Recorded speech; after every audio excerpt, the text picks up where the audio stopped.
Darkcast Network. The light shines brightest on our indie podcasts. Hey there, friends. I'm CJ, host of Beyond the Rainbow, True Crimes of the LGBTQ. It's December, and the holidays for many of us are just right around the corner. The Darkcast Network has been hard at work in our toy shop. Oh wait, we're not elves. In our studios, preparing for the holidays in a very special way. We're stuffing our big red sleigh. Wait, that's not us either.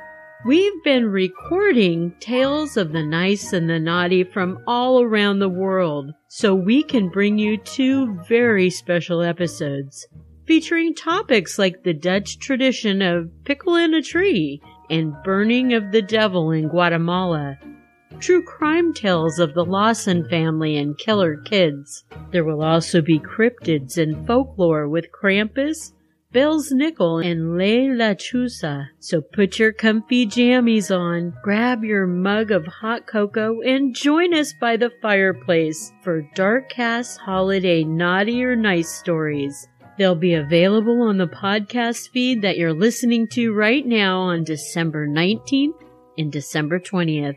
We'll jingle your dingle. Wait, that didn't sound right either.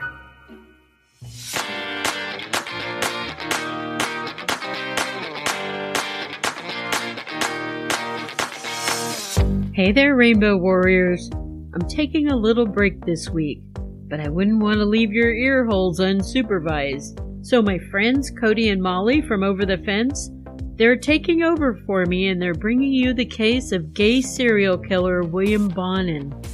I love Over the Fence podcast, and I think you will too. Enjoy, and I'll see you next week with the listener-suggested case of Billy Jack Gaither in Alabama. Remember, it's not a crime to be gay, unless you're a murderer. Hi, this is Molly. And Cody. Please join us as we talk true crime. Over the Fence.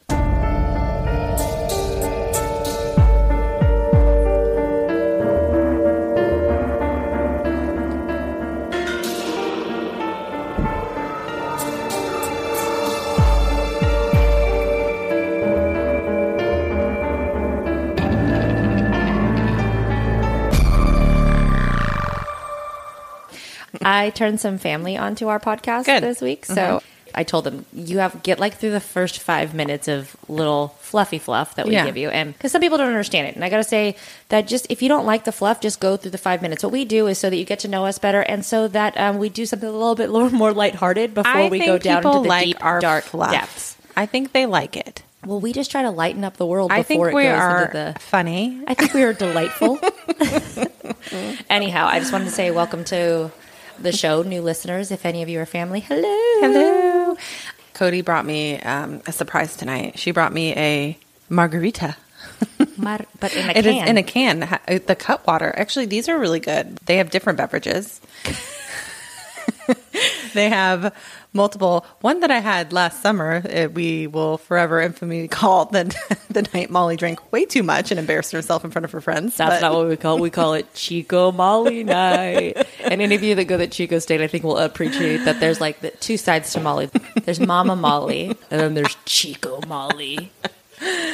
So the Cutwater margaritas bring out the Chico Molly. Yeah, pretty much. So I'm a little nervous after one of these. Well, the ones I drank, it wasn't the margaritas. I forget which one, but it wasn't until I was like 3 or 4 the Palomas. in. Oh, the Palomas. It wasn't until I was like 3 or 4 in when I read it has like 9% alcohol per can, I think, in those ones. They're strong-ass drinks. So anyways, yeah, that happened to me. And I ended up falling down my stairs at home later that night. Good times. I didn't injure myself that much. Just a bruise on my leg, but, you know. Anyways. Okay. Well, the fact that you want to like lightly call that a bruise is hilarious. Should I post that to our Instagram? She had a damn hematoma for weeks. Bad. We went through all the biology of the healing process because we saw the purple, the red, the green, the yellow. And every time she's like, you guys want to see it again? I'm like, ugh, yes. Yes. I'm here to show you guys. We might be mothers and true crime podcasters, but we do let loose every once in a while. Yeah. Every time we talk to you guys. Yeah, pretty much. And for the sake of this, I'm going to give you a lightweight disclaimer because we relocated for the recording of this episode.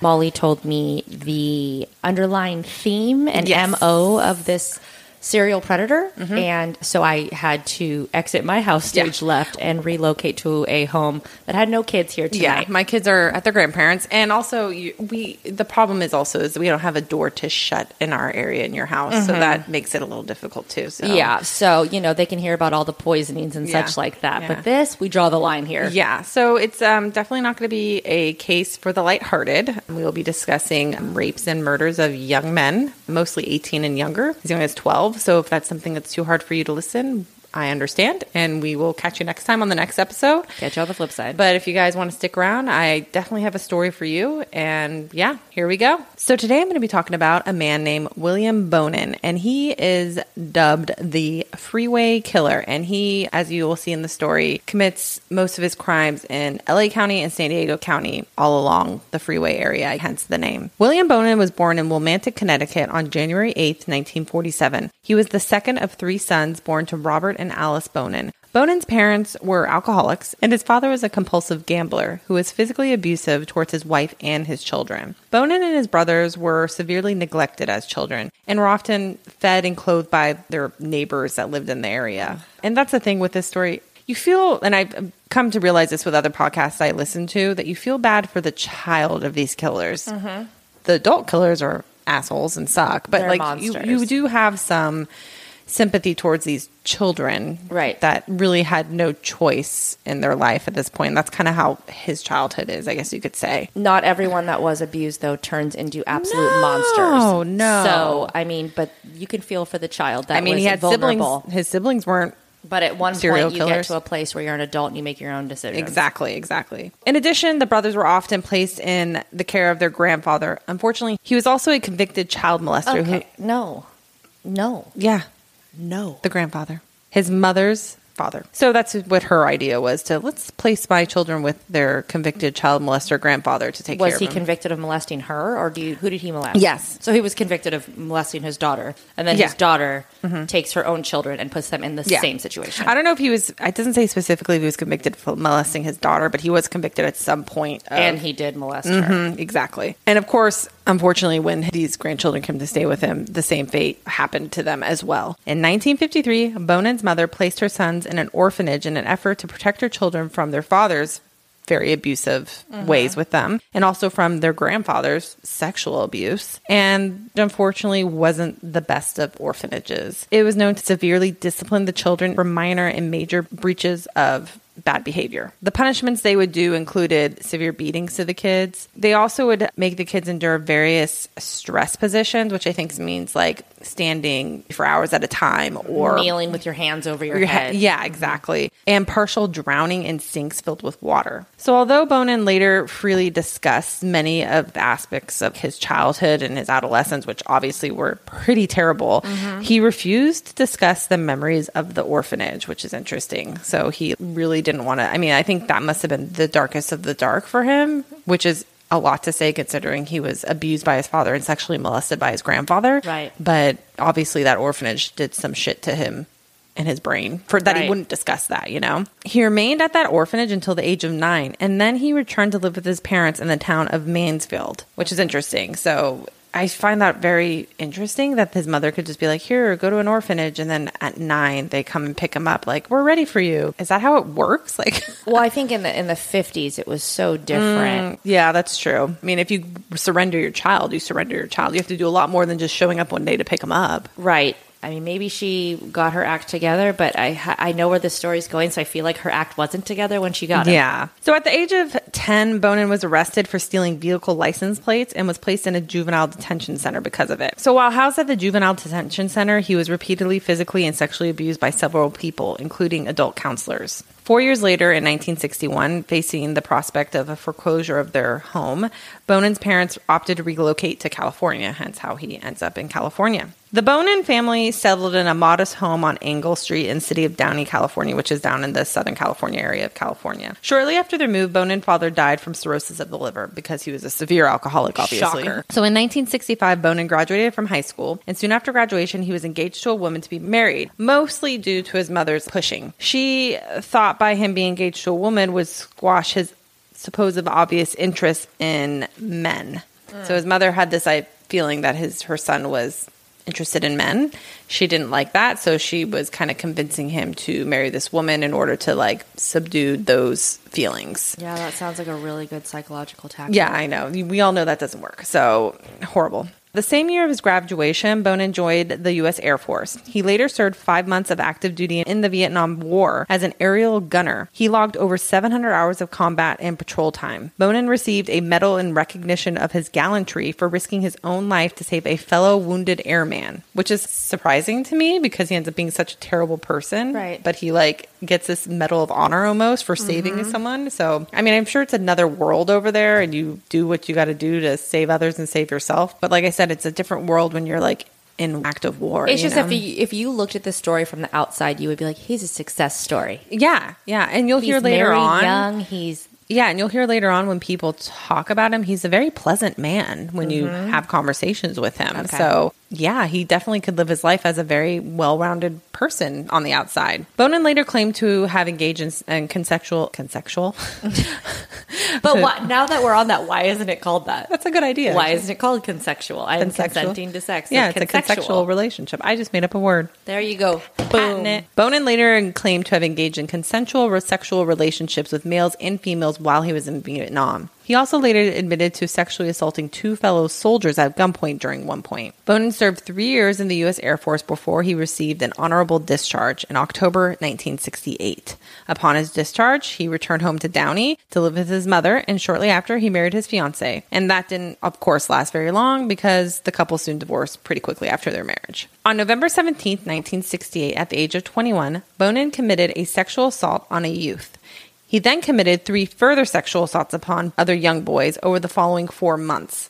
The victims of these 4 assaults were aged between the ages of 12 and 18. And in each instant, he either bound or restrained his victims before forcibly engaging in sodomy and oral copulation and methods of torture, which included bludgeoning and squeezing of his victims' testicles. I paused because I know you were going to have a response, so respond.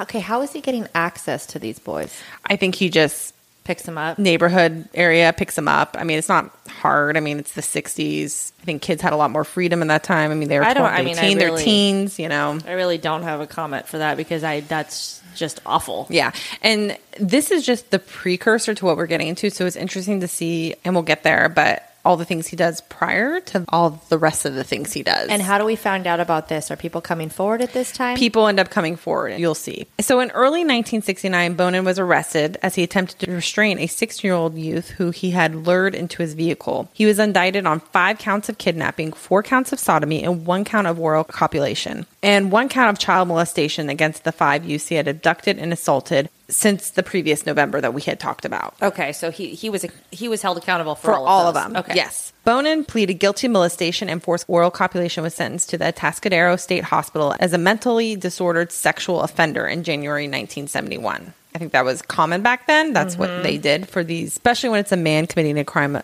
with another man in the 70s. Right. I think it was definitely more... They were like mental illness. Mental illness, right. Exactly. So while detained in the hospital, Bonin was subjected to a whole bunch of psychiatric examinations. So in those psychiatric examinations they revealed that he actually possessed a very higher than average IQ of 121. And he also displayed traits of manic depression in addition to, I guess, a damage to his prefrontal lobe. Yep, prefrontal cortex of his brain. So and they say that would likely reduce his ability to restrain any violent impulses. Mm-hmm. How did you know that? Because it's a common theme among serial predators and serial killers. Yeah, they have damaged their frontal lobe. Interesting. It could be sustained in a childhood accident. Mm-hmm. Interesting. Mm-hmm. I don't think I've ever heard that before, but thank you for filling me in.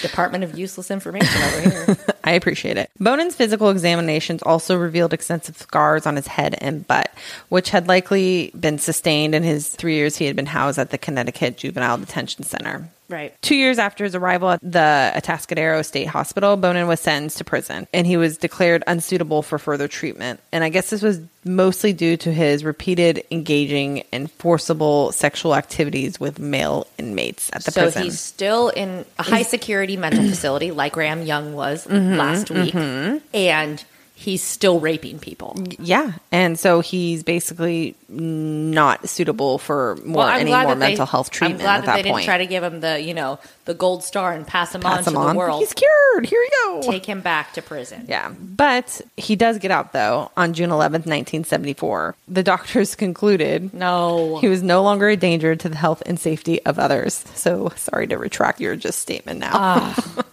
Doctors in the 70s. Come on, guys. What are we doing, man? Did they just give out degrees? So on September 8th, 1974, Bonin encountered a 14-year-old named David Allen McVicker, who was hitchhiking in Garden Grove. McVicker accepted Bonin's offer to drive him to his parents' home in Huntington Beach, California. Shortly after McVicker had entered Bonin's vehicle, Bonin asked him if he was gay. When McVicker asked Bonin to stop his car, Bonin produced a gun and drove the youth to a deserted field, where he ordered McVicker to undress and then beat and raped him. After beating and insulting McVicker, Bonin began to strangle the youth with his own t-shirt, then immediately became apologetic when McVicker began to scream while he was trying to strangle him. He then drove McVicker home and told him he was getting out of his car. He said to him, "We'll meet again." And McVicker immediately informed his mother of the rape. She, in turn, of course, notified the Garden Grove Police Department. But 2 days later, I believe they hadn't able to maybe find Bonin at this point, or they haven't gotten to him quick enough. But 2 days later, Bonin attempted to abduct a 15-year-old boy. He had sexually propositioned this 15-year-old boy, and the boy had turned down his offer for $35 for sex. Bonin then attempted to run the kid down with his vehicle, and shortly thereafter, Bonin was charged with rape and forcible oral copulation of a minor and the attempted abduction. Bonin pleaded guilty to these charges, and on December 31st, 1975, he was sentenced to serve between 1 and 15 years in the prison at the California Men's Facility in San Luis Obispo. He was released from the detention center on October 11th, 1978, with 18 months supervised probation. So this man, let's just point this out again, has been released from his prison from the other rapes and other things he does. Other five. He then gets a young man, he beats him, strangles him, rapes him, and then finds another boy and attempts to do the same thing and run him over his car, and he eventually is let out. I mean, yes, he serves from 75 to 78, but still. We see a pattern wouldn't there be a lot more time if he had just been convicted with 5 other? I mean, you would think that's 5, 6, 7 now? He's up to 7? And he hasn't killed anyone yet, but sure ain't looking good. Right. He's definitely escalating. Yeah, he's definitely escalating for sure. And that doesn't count for all the people that he's raping in prison. Yeah, that's true too. I'm sure that was going on, a lot of that consensual and non-consensual. So once out of prison, Bonin moved into an apartment complex in Downey, California.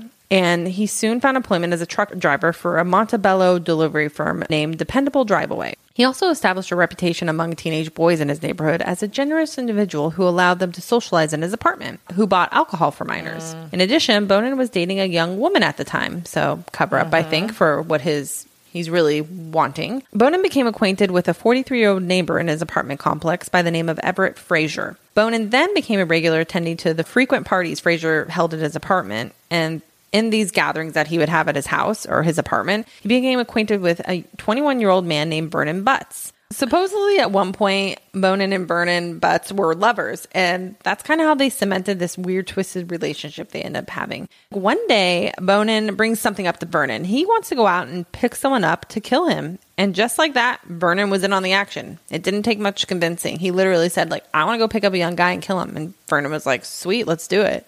And that was it. This is the weird thing. There's more accomplices that we'll talk about, and they all kind of react that way. It's more of hey, let's go do this. Okay. Want a cheeseburger? Let's do it. I know.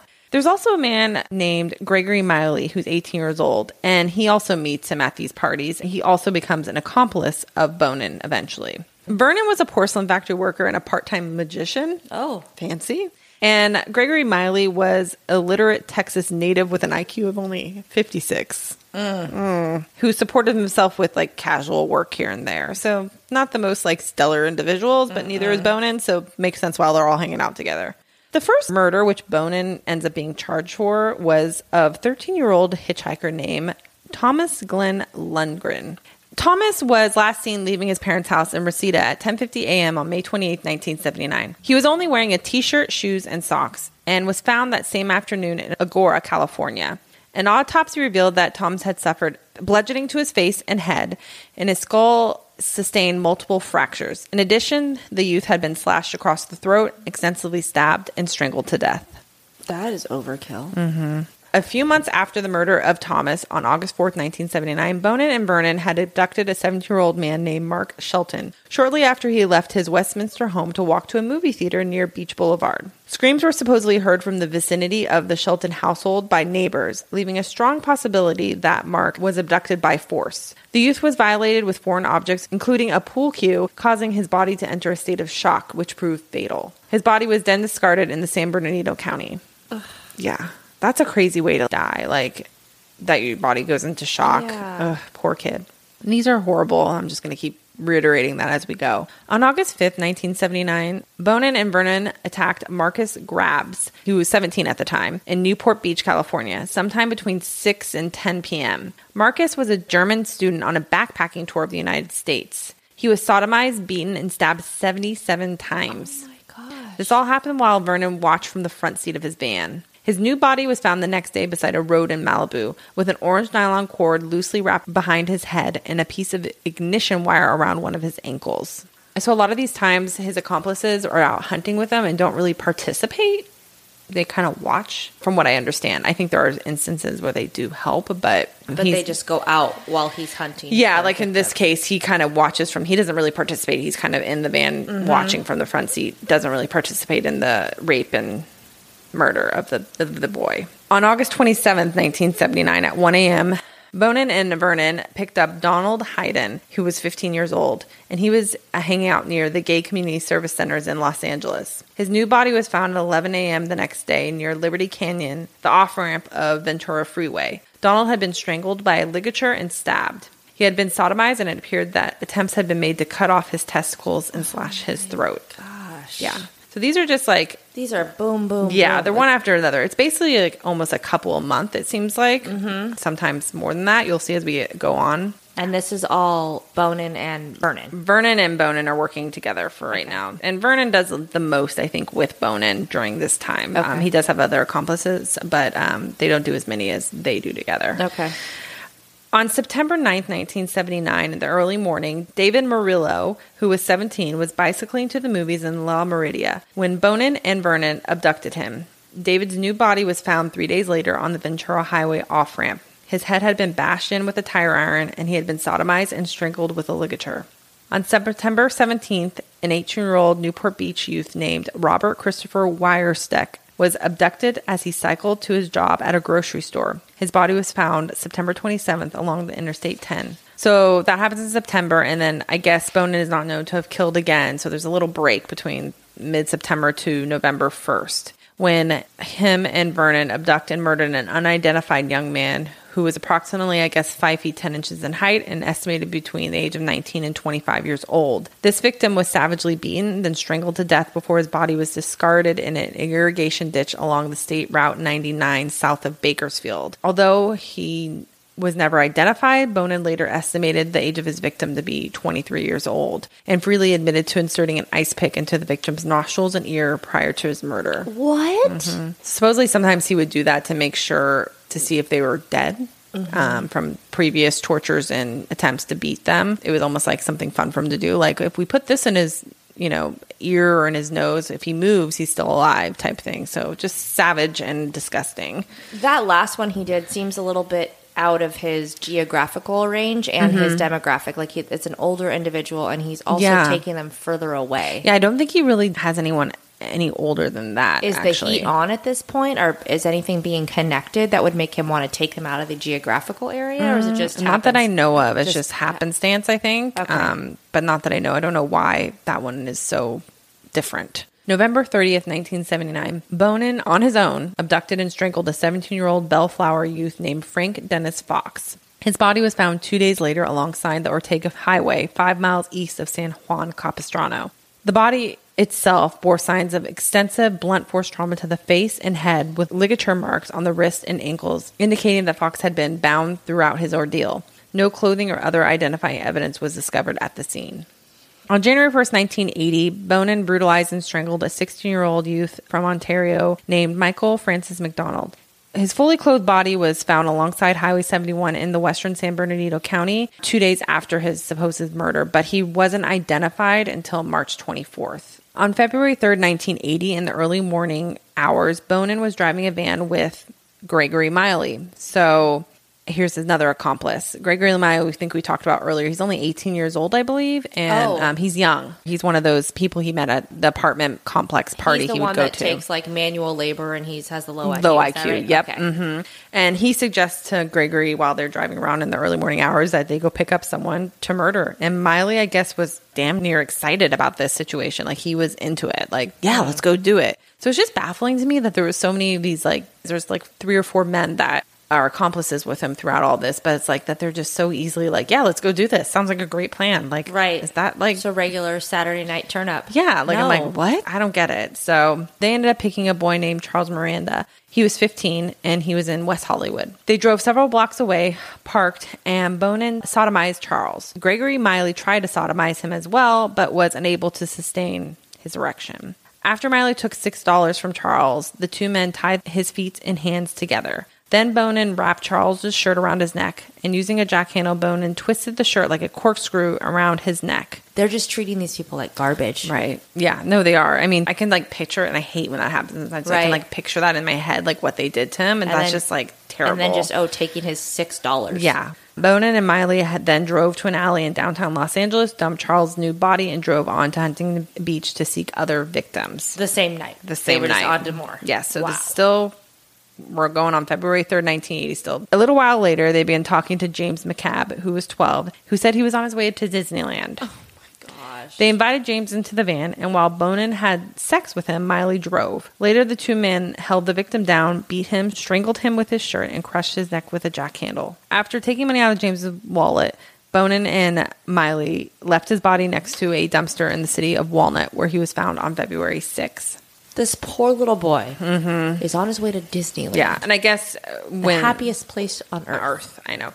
In the documentary thing I watched about it, he realized when he got in the van as they started driving that this isn't the way to Disneyland, because he thought they were giving him a ride. Like, hey, we'll give you a ride there, no problem, you know. And these terrible people. Yeah.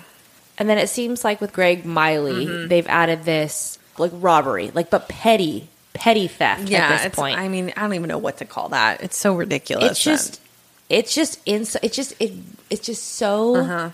I don't know why that bothers me so much, but it's just annoying. You're not leaving them with anything. Yeah. Like, you've taken their dignity, you've taken their life, and really the $6 or the minute change. But here you go again. That Miley doesn't really participate in the sexual conduct of it all. He drove the van while Bonin raped him. So it's just interesting that these men are like.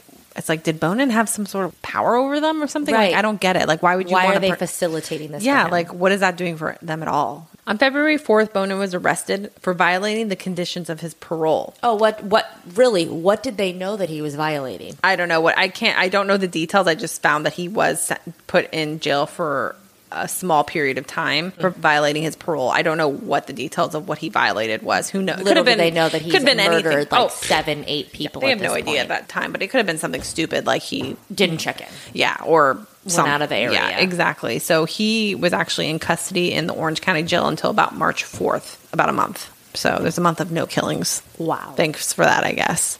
And all of these crimes are being committed in a time where there's no like electronic communication, and all of them are happening in different jurisdictions. You've listed off a lot of names of places, and anyone that's not in California won't know that those places they're near in the sense of like they're basically in 2 different counties. Yes, but not even the counties. One would be in like LAPD. One would be in San Bernardino, which is not related to that. So I think that anyone that's not in California wouldn't know that these are all cities, but they're not right next to each other. No. So these jurisdictions are probably not talking to each other. Probably not. I mean, I think they do know eventually that there's something going on. There's a lot of young boys in these counties going missing, and they do have an idea. I mean, we'll get there. They know there's something going on. I just don't think they can figure out who it is until... It's just not as automatic as like nowadays where you have everything's electronic. Right. This is going to take a lot of communication. Yeah, it does. And I mean, they do. And like I said, luckily it's just 2 counties. You know what I mean? It's LA County and San Diego County. And they do catch on to like there's something going on. Okay. But it's definitely, he's smart in that aspect where he doesn't stay in the same exact area. Everything you've said to me, I'm just picturing all those places in my head, and they're at least 15, 20 miles away from each other, every one. But they're all connected by freeways. Freeways, exactly. And they're all similar ages of young boys, similar murders, the injuries they sustained in their murders. Right. On March 14th, 1980, Ronald Gatlin, who was 19, so okay, I lied. There's one boy over 18 besides the 23-year-old, was picked up by Bonin in Van Nuys at about 8:30 p.m. Ronald's new body was found the next day in Duarte, California, near the junction of 210 and the 605 freeways. He had been sodomized and strangled with a ligature. There were wounds to his neck and the right ear that apparently had been made by an ice pick, and the body showed signs of beatings. So like I told you before, he would do that in order to just see that they were dead, basically. Torture them by putting an ice pick in their ear or to make sure they were. So sometime on or after March 20th, 1980, Bonin and 18-year-old William Pugh, another accomplice of Bonin, and again, this is another boy that he just said, hey, you want to go do this? And he goes and does it. I don't know what else to say about it. It's crazy. So this boy, William Pugh, went with Bonin, and they picked up a boy named Harry Todd Turner, who was 14, in Hollywood.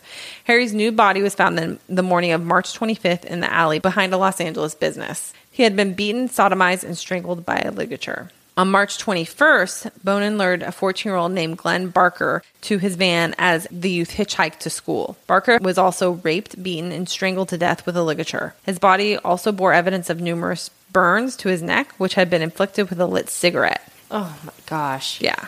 So he is even hurting victims before other victims have even been found. Oh, yeah. Yeah. Mm-hmm. Like there's so much overlap. Yeah, here. there is. And I mean, they're finding him pretty quickly. I mean, there's a few that take a little while, but I mean, they're not being found. It's not like he's hiding them that great. No, he's putting them on off ramps of behind businesses, behind dumpsters. It's just interesting that he's attacking, but you don't even know how many. They can't even keep up with how many victims there are at this point because they're finding them after he's attacking other ones. And I'm sure it takes a while to make sure that it is a connected situation. You know what I mean? It's not like they can be like, yep, this is with this guy, Right. So, I mean, I'm sure it takes a while to like make sure they're all connected in a way too. So that same day on March 21st at about 4 p.m., a 15-year-old boy named Russell Rugg was abducted from a bus stop in Garden Grove. Rugg was beaten and bound and strangled to death after an estimated 8 hours of captivity. Then his body was discarded alongside Barker, the young boy Glenn, who was just hours before killed. The youth's new bodies were both found on March 23rd in the Cleveland National Forest. And the Cleveland National Forest is actually between, both of us had just discussed, we had never heard of that before. Right. And it's actually between Temecula and Escondido in Southern California. Yeah. Yeah. A whole national forest I didn't know about existed. Things I learned today. I know. So on April 10th, 1980, Stephen Wood, who was 16, was picked up by Bonin at about 12:15 p.m. in Los Angeles. Stephen's new body was found the next morning in an alley behind an industrial complex near the Pacific Coast Highway and Long Beach Freeway. He, too, had been beaten, sodomized, and strangled by a ligature. So what are we at? What's the count here? 14? 15? Yeah, 15, yeah. So Stephen Wood would be the 15th victim of Bonin. This is crazy. Yeah. So now we are not done, unfortunately, and we're on the 16th, which happened on April 29th, 1980 at about 9:15 p.m. Bonin, and Vernon's back again, attacked Darren Lee Kendrick, who was 19, in the parking lot of a supermarket in Stanton. Darren had been collecting shopping carts, so he worked there. He had been collecting shopping carts, and he was lured into the van on a pretext of being sold some drugs, I guess. His new body was found the next morning in an industrial park in Carson, near the Artesia Freeway. In addition to being sodomized and strangled by a ligature, Darren apparently was forced to ingest chloral hydrate, which left him with chemical burns in his mouth, chin, and chest, and stomach. Darren had also had an ice pick through his right ear that caused a fatal wound to his upper cervical spinal cord. This is from what I remember when I watched the doc thing about it, was probably one of the more severe ones. The fact that they don't make anyone, I don't know why he was chosen to unfortunately drink chemicals. Yeah, but no one else has ever had to do that. So it's like he got really severe, and that's common, I think, with serial killers, that we've seen they get worse and worse, and their killings get more severe and more grotesque. On May 12th, Bonin abducted and murdered a 17-year-old acquaintance of his, whom he later stated he had decided to kill when he had awoken that morning because he was tired of having him around. This acquaintance was a boy named Lawrence Sharp. He was discarded behind a Westminster gas station. His body was found on May 18th, and his autopsy revealed that in addition to being bound and sodomized, Lawrence Sharp had been extensively beaten about the face and body and strangled with ligature.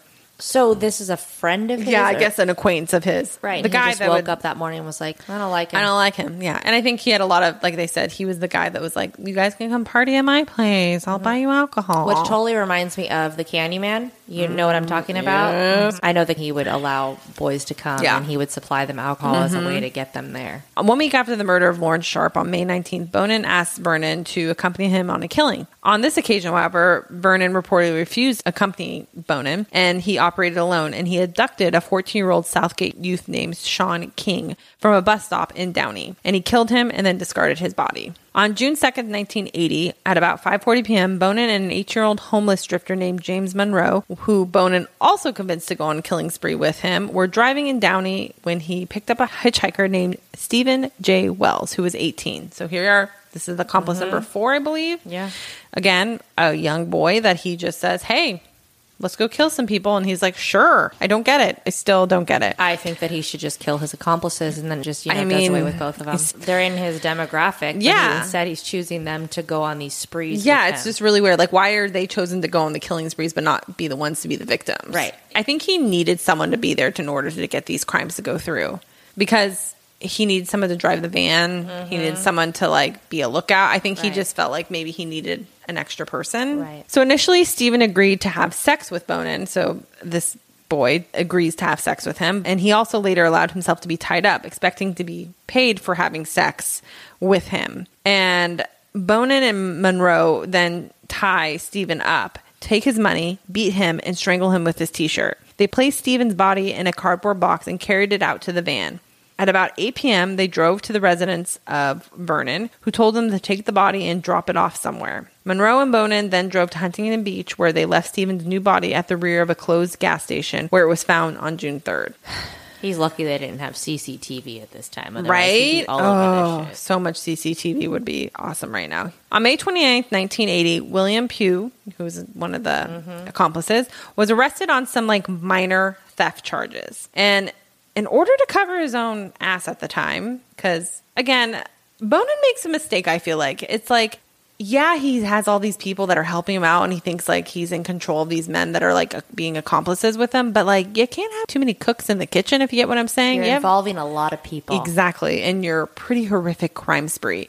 So, in order to, save his ass, basically, he tells the police he has some information on the freeway killer. So at this point, the police know that there's a killer out there that is targeting these young boys. They know what's going on. They don't know who it is because, again, there's not much to go on. They had even kind of nicknamed him the freeway killer at this point as well. So he says, I have information on this. And so he told detectives that he had accepted a ride home from a party with William Bonin, who had talked about killing these young boys. Bonin was placed under surveillance from that time on June 2nd, 1980. So the police say, great, we have this informant, but we need proof. We can't just take the word of this, kid, that wants to get off on charges. Yeah, and again, we all know that William Pugh was involved a little bit more than just Bonin telling him a story about it. But at this point, that's what he's saying. They kind of like to say, okay, let's survey this guy. So they're on 24-hour surveillancing William Bonin at this point. So on June 11th, 1980,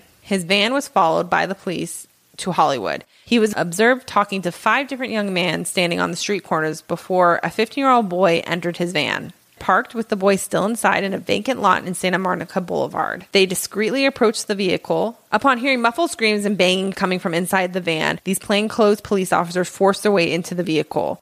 Soon after, the defendant was apprehended in the act of raping and sodomizing the boy. So I was reading about this and watching about it because on a show I watched about it.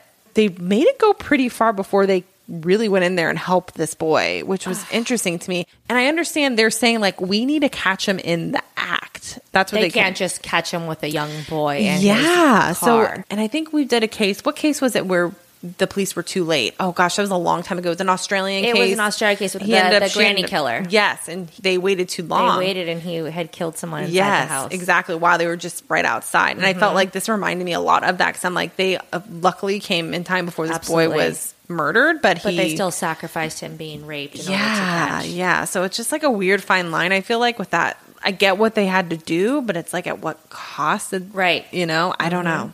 So the police found in his van a length of white nylon cord and 3 knives. Also, they found a tire iron and household implements such as pliers and coat hangers. Furthermore, in the interior of Bonin's van, there was extensive blood stains, and the inner handles from the passenger side doors and rear doors of the vehicles had been removed in an obvious efforts to prevent victims from escaping the vehicle. Inside the glove box of his van, investigators also discovered a scrapbook of newspaper clippings related to the murders that he had committed. Gosh, this is his own little murder van that he had. It was a super murder van. Put yourself in the place of the person that's being victimized at that point, and you're escaping this man that the next step for you was you were going to be murdered. Yeah. And someone intercepts. But then I get what you're saying. Like, at the same time, you're like, hey, thanks for helping. Yeah. Like, they had to, like, wait I've till just that been moment. raped.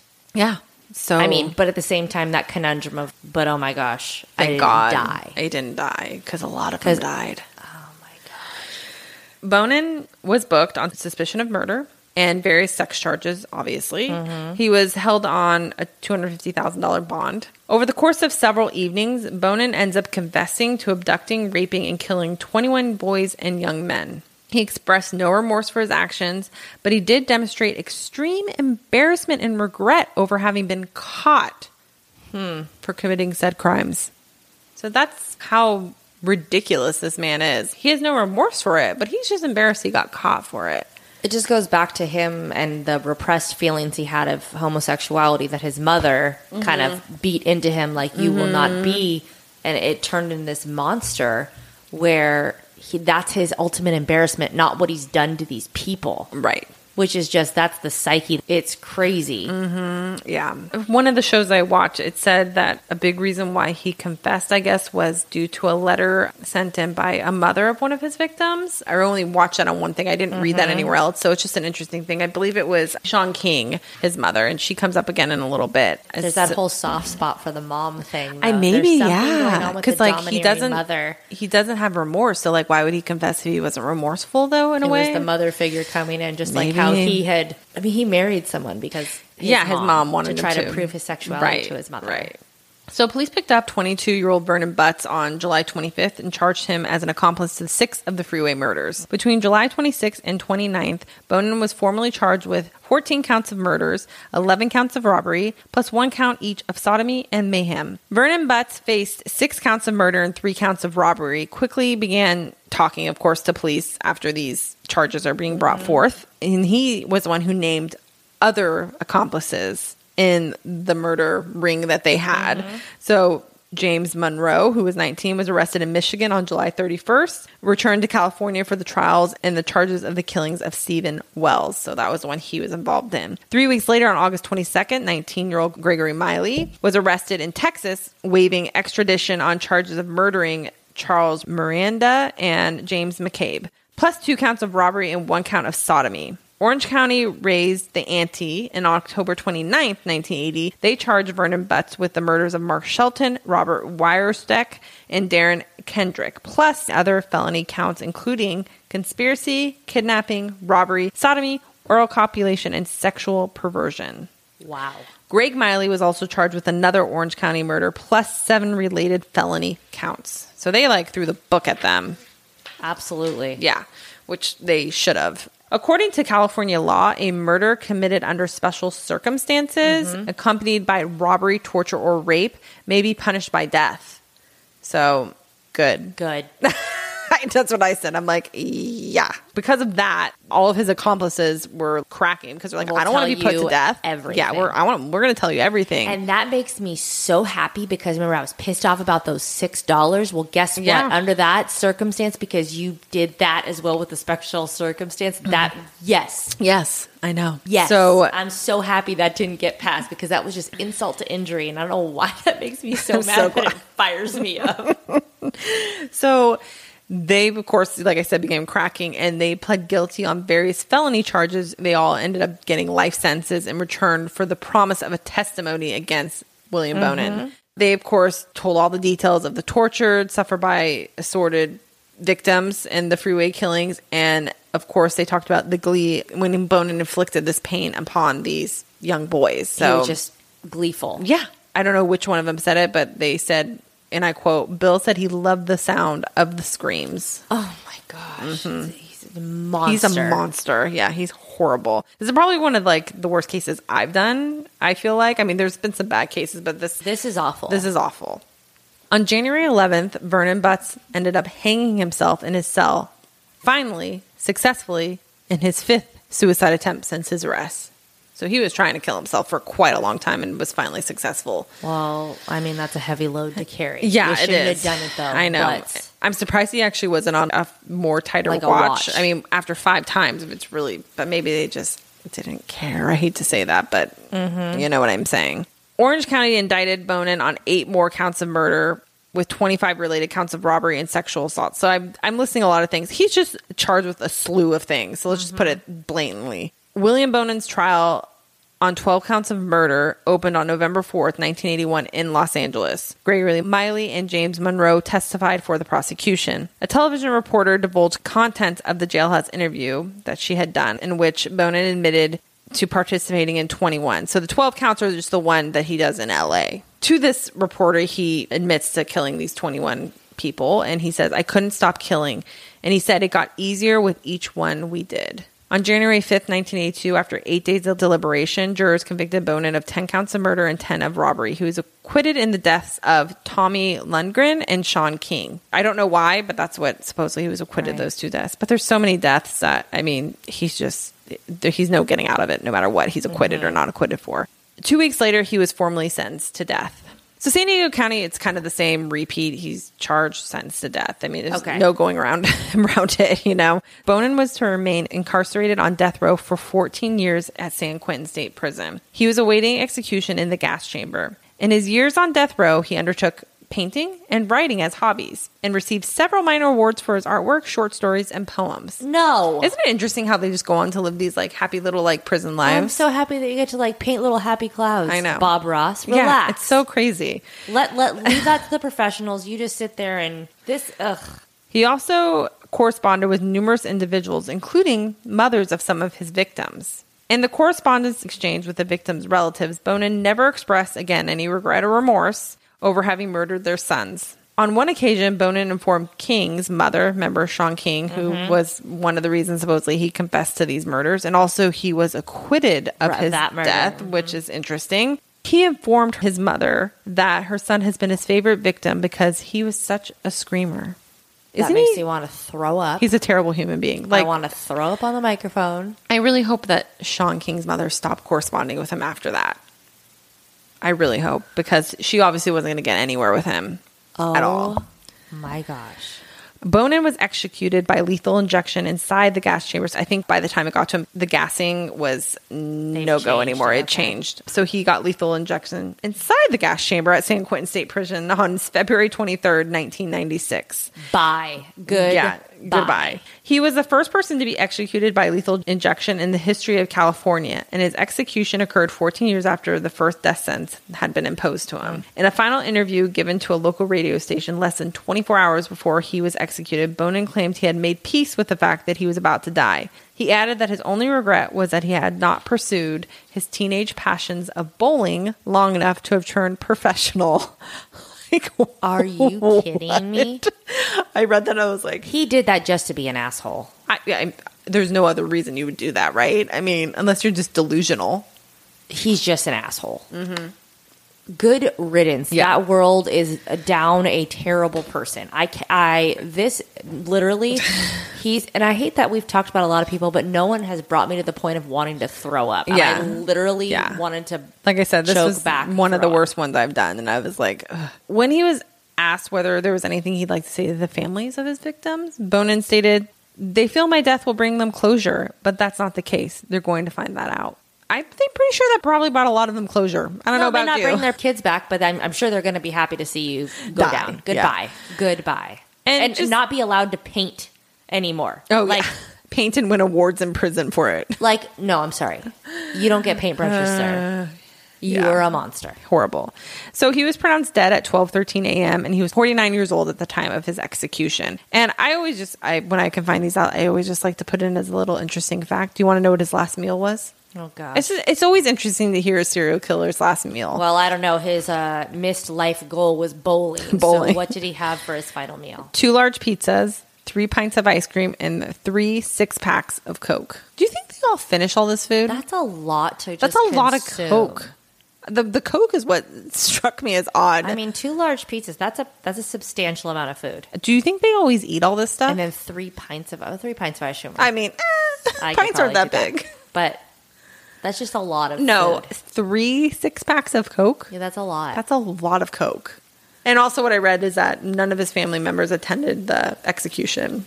Shocker. And mostly it was victims' families that were there. So that is the freeway killer. You know what makes me really upset is that you told me what the underlying MO and victimology was, right? Mm-hmm. So I knew it wasn't the ones I was thinking about. But it really makes me upset that California has the Santa Rosa hitchhiker murder that you've already talked about. Now we have the freeway killer. Yes. We haven't even talked about the I-5 strangler, the I-5 killer. Like, just don't go on freeways in California. Well, is the I-5 killer in the 70s too? It's all around the same time, I think. Yeah, but that's like a time of hitchhiking and just people were. I was like, it was just a different time then, right? Think about that. I mean, look at like one of the victims who was 12 and walking to Disneyland. Like, there's no way in hell I'd let my child walk to Disneyland. I don't care how close you are to Disneyland. You know? I mean, you have a 12-year-old. Would you let your 12-year-old walk to Disneyland? Not by themselves, but... Well, he was. That's what I'm saying. It was just a different time. Oh, my gosh. It's terrible. And again, I'm sorry at the end, it kind of is muddled together how all the charges and how it all works. But it's very confusing because there's so many murders and so many charges for so many different people and in so many counties that it's really hard to get it all. So hopefully it was clear enough for you guys to get the gist of it that he was just convicted to death. And that's what happened. So there you go. He was rotten, just rotten to the core. Yeah.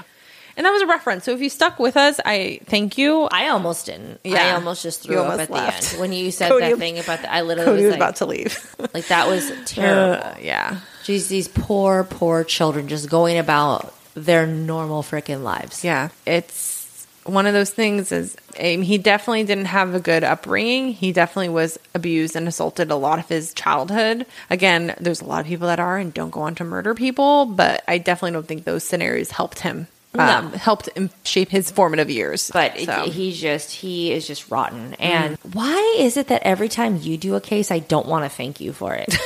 I've noticed that, like, when I go back to edit. I don't know why we ever want to thank each other for any of these cases. I go back to, like, editing, though, and I'm like this every time at the end. I'm like, well, no thank you, Molly. I think that my tagline then should be, no thank you, Molly. I am not thanking you again. So here I go. At the end, I'll just go, no thank you, Molly. No thank you. And for pictures related to this case, I don't feel like we should end it normally because this was terrible. And he's not a very fun person to look at. I hate him. Yeah. He's the worst. We've dealt with a lot of worsts on here, and he's absolutely up at the top of my list. Mm-hmm. And I hate that I didn't know about this guy, but I knew about all the other highway killers. But again, cautionary tale, don't go on freeways in California, apparently. Well, I think we're okay now because people don't hitchhike anymore. Not true. I haven't seen a hitchhiker in a long time. Don't pick up hitchhikers, and I don't personally do it. So, well, like I said, I don't think we can wrap this one up like the other one. Yeah. This was brutal, and thank you for sticking with us through it. If you haven't gotten enough from us today, don't forget about our Patreon. We do have a Patreon, and I can't say that our Patreon this week won't be less. Oh, really? Brutal. Oh. I mean, no, it's not less brutal. Oh, no. You know, we took a break from serial killers. And we did. That's why I brought one back. And a California one, too, because I felt like we hadn't been in California for a while. Yeah. I think when we started this podcast, we're all about the California true crime. And then we've been, like, not doing it. But that's fine. I mean, we do what we want. Right. We do what we want. No, but we're going back into Serial Killerville in the Patreon as well. So if you care to join us. Again, thank you for all the new listeners out there. Keep on listening. And we look forward to talking more true crime with you next week. Over the fence.